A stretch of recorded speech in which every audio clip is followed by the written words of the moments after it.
Oi pessoal, tudo bem? Hoje eu vou dar 10 dicas para vocês de como conseguir o fio perfeito, tá? 10 dicas muito importantes que eu tenho certeza que se vocês seguirem o passo a passo que eu vou explicar aqui, seguir essas dicas certinho, eu tenho certeza que qualquer uma de vocês vão poder realizar um procedimento com fio bem fininho e mesmo após a cicatrização, esse fio não vai migrar, tá bom? Eu vou falar uma por uma das dicas, então a gente vai ter 10 dicas nesse vídeo valiosíssimas. Vamos lá?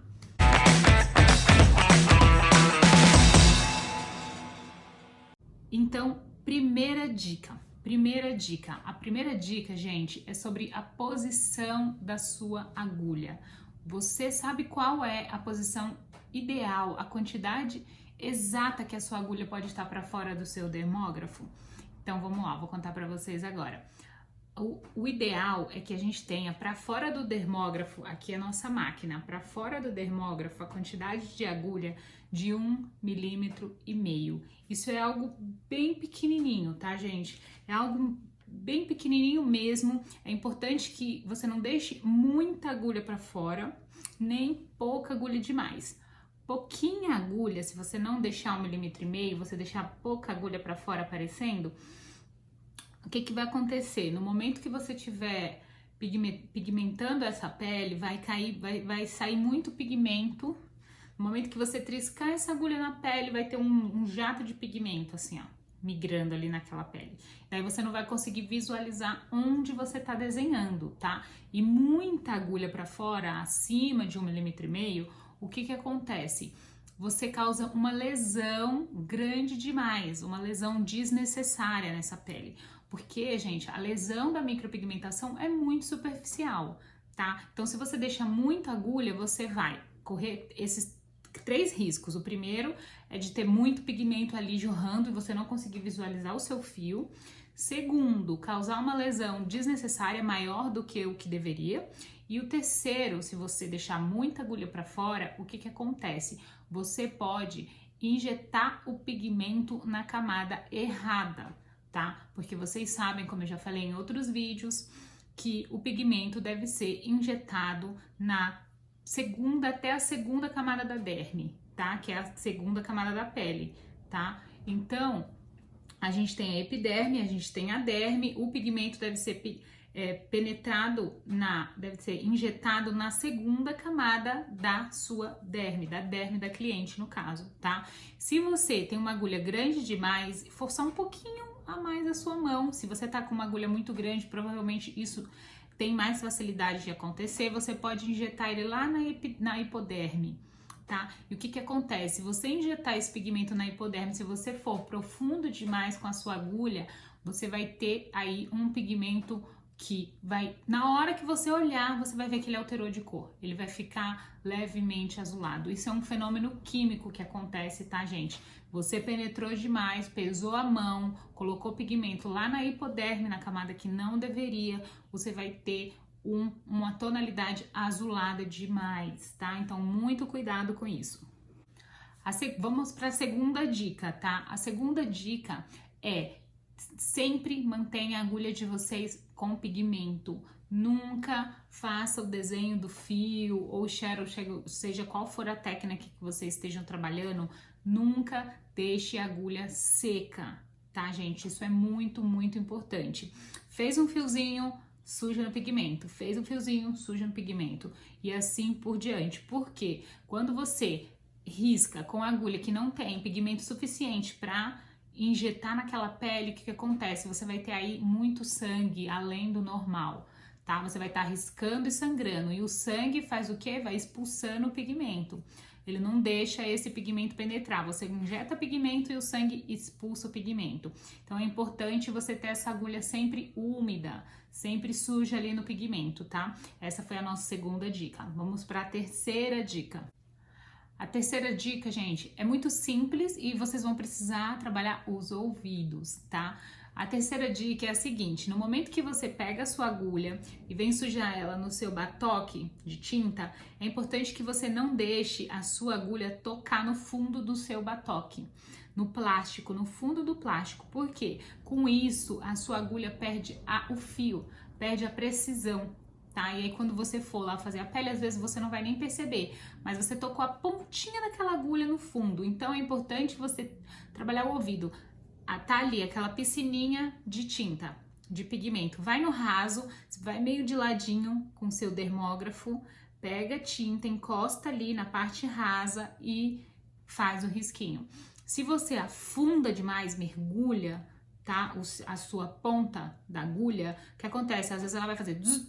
Tocou no fundo do seu batoque, perdeu um pouquinho o fio da sua agulha. Se você fizer isso de novo, e de novo, e de novo, você vai iniciar com fio fino, no meio do caminho você já vai ter um fio super grosseiro, tá? Então isso é um detalhe, gente, são detalhes que, como eu sempre falo para vocês, eu fui percebendo ao longo da minha experiência nesse universo da micropigmentação, tá? Eu tô compartilhando com vocês os detalhes que fazem toda a diferença no final de um resultado, de um procedimento de fio a fio, tá? A quarta dica, gente, é assim, independente da técnica que você vai usar, você sempre tem que fazer isso, sempre. Que é o quê? Esticar bem a pele da cliente em 3 pontos, tá? Com esses 2 dedos aqui, com a sua mão de apoio, essa, digamos que você trabalhe com a mão direita e essa é a mão que você vai usar para pigmentar. Com essa mão aqui de apoio, você vai esticar a pele da cliente. Com essa mão aqui, você vai esticar assim também, para poder daí fazer o seu desenho e executar o seu fio, tá? É importante demais que a pele esteja bem esticada. Desse jeito, você não corre risco da agulha travar e sair um fio pontilhado, que no momento da cicatrização acaba virando um borrão, tá? Então, esticar bem a pele é tipo obrigação, se você quer ter um fio legal, um fio bonito, tá? Às vezes você não esticar a pele, você vai ver um fio grossinho ali do lado do outro, um fio pontilhado que você olha e tá razoável. No momento que cicatrizou isso, gente, vira uma sombra, vira uma coisa só. Não fica fios bonitinho, então estique bem a pele, tá? Quinta dica: movimente o seu corpo em torno da cliente. Isso é muito importante, porque às vezes o profissional se posiciona numa posição para iniciar o trabalho e vai mexendo o braço, vai virando assim o braço, o pescoço, o braço, às vezes a cabeça da cliente. É importante que você fique à vontade para girar para outro lado, tá? Se você for preciso, vem na frente, vem atrás, vem na lateral direita, na lateral esquerda, se movimente. Também ajusta a cabeça da cliente para você, tá? É importante isso, porque não queira ficar movimentando só a sua mão, senão às vezes você vai ter fio pontilhado também e fio com diferente peso, tá? Da sua mão. Então, gente, atenção a isso, muita atenção. Fique à vontade para rodar ali em torno da cliente e movimentando a cabeça dela também. Isso facilita muito na hora de executar o fio, de fazer a manobra, principalmente na hora da curva, que é a saída da agulha da pele.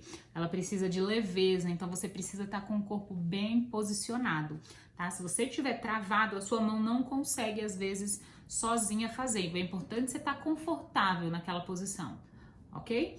Sexta dica, gente, não aproximem demais um fio do outro, tá? É importante que existam espaço entre os fios, tá? Porque o que acontece? Você faz um fio, faz outro fio, aí você percebe que ficou um espaço aqui no meio, aí você vem e coloca outro fio, beleza, ficou ali 3 fiozinhos bem próximos um do outro. No momento que essa pele, que esse procedimento for cicatrizando, passou 30 dias, cicatrizou totalmente, não é mais fio, aquilo ali virou uma sombra, tá? Isso, nada de errado com um procedimento sombreado, mas se aquela cliente queria fio, não atendeu a expectativa dela, ela vai ficar provavelmente chateada, porque ela não vai ver os fios depois cicatrizado. E isso é um erro muito comum, tá? Isso acontece, eu vejo em muitos trabalhos isso, é colocar o fio muito pertinho um do outro, porque na hora fica lindo, e depois cicatrizado, uma sombra, um borrão. Então é importante você não colar os fios, dê espaço entre os fios, ok? Vamos para a sétima dica, gente. A sétima dica vai linkar com a sexta, tá? A gente falou de não fazer um fio muito perto um do outro, certo? Então, se você não pode ter um fio muito perto do outro, o que que eu faço no momento que eu percebi que eu fiz uma distância um pouquinho maior do que a maioria? Digamos que eu tô trabalhando ali numa distância, mas eu percebi que um cantinho ficou um buraco. Se eu colocar outro fio, eu vou fazer um borrão. O que que eu faço? A minha dica é, faça sombra entre esse fiozinho e outro, tá? Uma espécie de pixel ali, pontinhos, tá? Que existe a técnica certinha de realizar esse procedimento, tá? Não é fazer pontinho assim, não. Existe a maneira correta que você, a velocidade correta que você vai fazer isso, tá, gente? Então, entendam sobre as técnicas, faça sombreado em forma de pixel ali naquele meio, pra quê? Pra não causar esse borrão. Você faz um leve fundo ali, não deixando um buraco aparente, mas também não causando um borrão. E como fazer essa sombra? A dica que eu dou é, se você já sabe como executar a técnica dessa sombra entre os fios, nunca execute ela no sentido contrário do crescimento do pelo que você acabou de fazer. Exemplo, vou dar um exemplo. Você fez um pelinho aqui, um pelinho aqui. Percebeu que ficou aqui uma falhinha. Ao invés de colocar outro pelo para não virar um borrão, o que que você faz? Aqui nesse meio, você faz uma sombra. Em vez de você fazer assim, você vem e faz assim a sua sombrinha, tá? Por quê? Se você fizer assim, aqui você riscou, você tá abrindo, machucando o ponto que você teve tanto trabalho para fazer bem fininho e bem preciso. E todo esse cantinho que você tá machucando vai absorver pigmento. Então, faça uma sombra nesse sentido, porque só aquele cantinho que você selecionou é que vai absorver pigmento. Então, você não vai machucar os pontos que você fez o seu fio. O fio vai se manter ali fininho no momento da cicatrização, tá bom? A oitava dica, gente, é básica, tá? Mas também é muito importante. Não repasse o fio mais do que 2 ou 3 vezes, tá? Isso é muito importante. No máximo, estourando 4 vezes em cima de cada fio, 4 passadas. Por quê? Você pode ter aí um fio, cada vez que você volta, você vai engrossando ele, volta, você vai engrossando ele. Então, se você passar mais do que 3 ou 4 vezes, você já engrossou. O ideal mesmo é que você passe uma vez e venha a segunda vez só mesmo corrigindo, tá? Porque você deu a primeira passada, você limpou, você já tem ali todo o projeto, você já sabe. E a segunda passada é reforçando, corrigindo aqueles fios, tá? Então, se você vem 2, 3, 4, 5, já era. Você não tem mais um fio natural. Você tem já daí traço bem grossos, tá? Então, é importante que vocês façam devagar para você não precisar passar muitas vezes, porque se você faz rápido, vocês concordam que o dermógrafo tem um batimento assim? Se você vai muito rápido, ele sai como pontinhos, e daí você vai ter que fazer pontinhos de novo, então faça devagar para ele ir pontilhando de uma maneira que quando você der a primeira passada, você já visualize um fio, tá? E não pontinhos, ok? Então, devagar na velocidade para não precisar repassar muitas vezes, tá? E a mão bem levinha, tá bom, gente? A nona dica é não ficar reaplicando anestésico durante o procedimento, tá? Às vezes a cliente está sentindo incômodo, ela fala, passa mais anestésico. E se você não tiver conhecimento sobre o assunto anestésico, composições de anestésico, o efeito que elas causam na pele, e você reaplicar, você vai ter maior dificuldade de penetração do pigmento no momento que você fez o seu fio ali, tá? Então é importante você não ficar reaplicando anestésico. Tem um vídeo que eu falo só sobre anestésico, componentes, efeitos na pele, bônus de usar anestésico com certos componentes, ônus. Então é importante você não ficar reaplicando anestésico para não deixar essa pele muito enrijecida, anestesiada demais, tá? E daí ter uma dificuldade de penetração do pigmento nesse procedimento, tá bom? E vamos para a 10ª e última dica.